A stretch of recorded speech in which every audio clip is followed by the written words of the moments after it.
With your CIGTV News Update, I'm Jay Earhart in for Donna Bush. In our top story today, the airport's authority celebrated a very important milestone in its ongoing renovations of Owen Roberts International Airport. An assortment of VIPs were present for the lowering of the final beam on what will be the new airport's distinctive arch. Dignitaries were able to sign the beam before it was lowered into position. Speakers at the event paid tribute to the workers and others who are helping to steer the project toward a planned December opening. The renovations have been largely funded through the airport revenues. While cost will exceed the initial $55 million budget, this is in part because extra features were added to the design as more funds became available. Next month, we'll see the expansion of the Immigration Hall and the opening of the final section of the Departure Lounge. The completion of the meet and greet area in the Arrivals Hall, including a tourism booth, is expected in October. In other news, the Premier and two cabinet ministers this morning toured the premises of a new organization that plans to use farm-to-table agriculture to support sober living.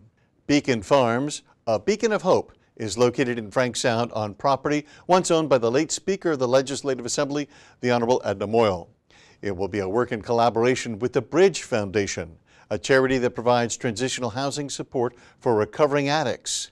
Beacon Farms' vision is to facilitate a variety of educational and skills programs for residents who are committed to improving their quality of life and avoiding legal issues. Premier, the Honorable Alden McLaughlin, joined Agricultural Minister, the Honorable Juliana O'Connor-Connolly, and the Home Affairs Minister, the Honorable Tara Rivers, on a tour of the site this morning. The Premier says government is always pleased to support enterprises like Beacon Farms for many reasons. I see the makings of something that I think can be very, very successful, not just with the rehabilitation of our people who are having issues with drug addiction and substance abuse, but also they're viewing this as a commercial venture, which is what I think will actually make it succeed.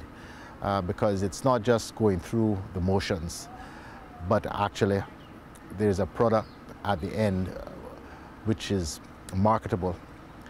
And they seem to have the knowledge, they seem to have the wherewithal to make this happen. So I'm going to continue to look forward to this, and as I've indicated to them, anything government can do to help and to support this, we're most willing to do. Ms. O'Connor-Connolly shared her excitement over the potential boost to local agriculture. As the Minister of Agriculture, it's my responsibility to promote and to encourage and enhance where possible and financial able. So it's exciting when you find a private entrepreneur that comes in and wants to do agriculture, especially where we don't have a colossal amount of arable land. But with technology now we can go to greenhouses, which they've already done, and they're using that labor force that most of our market shuns away from. So not only are they looking to diversify the agriculture market, but they're using to empower our labor market. And put that together, that's a very dynamic combination, which I'm extremely proud to have been here today to hear it. Beacon Farms is made possible through an investment by the Hoff Family Foundation, led by Granger and Margie Hoff, permanent residents who have been a 35-year relationship with the Cayman Islands. Operational leadership will be provided by their son Scott, who has a lengthy background in rehabilitation.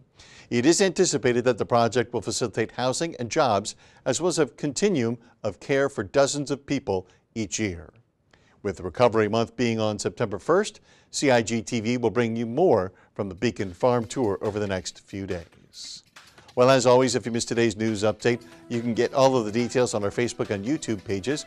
And of course, don't forget to tune in to Radio Cayman's For the Record and Talk Today shows. I'm Jay Earhart. Thanks for watching.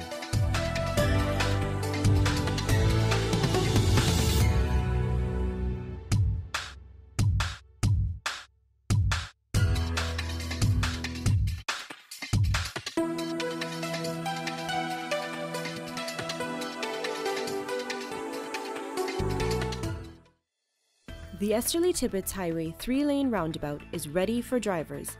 It's time to make sure you know how to use it. First, know which exit you need to take. Pay attention to lane arrows and signs. Make sure you use your signal to change lanes or exit the roundabout. To turn left, you always approach in the left-hand lane and indicate left.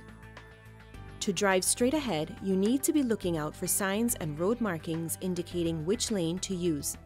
Get in one of the lanes marked with a straight-through arrow. If turning right, you must use the right-hand lane and indicate accordingly. To use the roundabout safely, remember these 3 tips.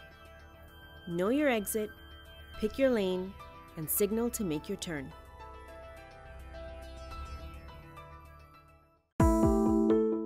Did you know your mailing address details on your land register must be up to date in order to receive notices on new development which may impact you?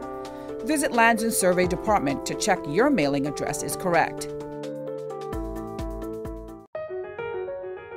Did you know that walls, fences located along the road require planning permission no matter the height? You should check with the department as a planning and permit application may be required. Did you know that fences and walls within the high water setback require planning permission no matter the height? You should check with the department as a planning and permit application may be required. Did you know that a trellis structure requires planning permission? You should check with the department as a planning and permit application may be required. Did you know that a deck more than 6 inches above finished grade requires planning permission? Did you know you should check with the department as a planning and permit application may be required? Did you know that planning permission is required for a sign? Did you know you should check with the department as a planning and permit application may be required?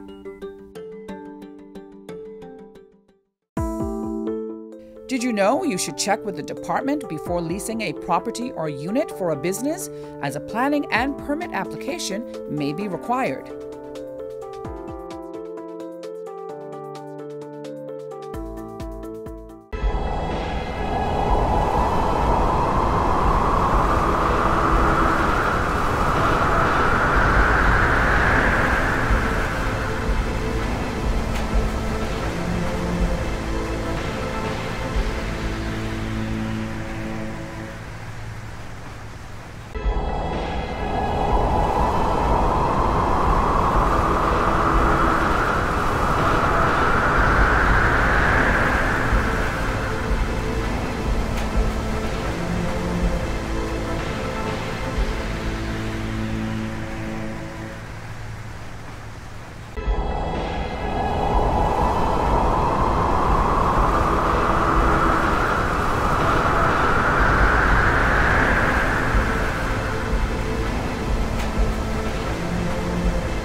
Join Donna Bush weekdays at 6 p.m. for the CIGTV News Update.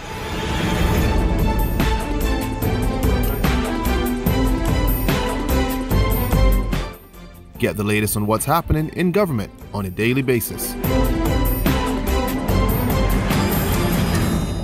News Update first at 6 p.m.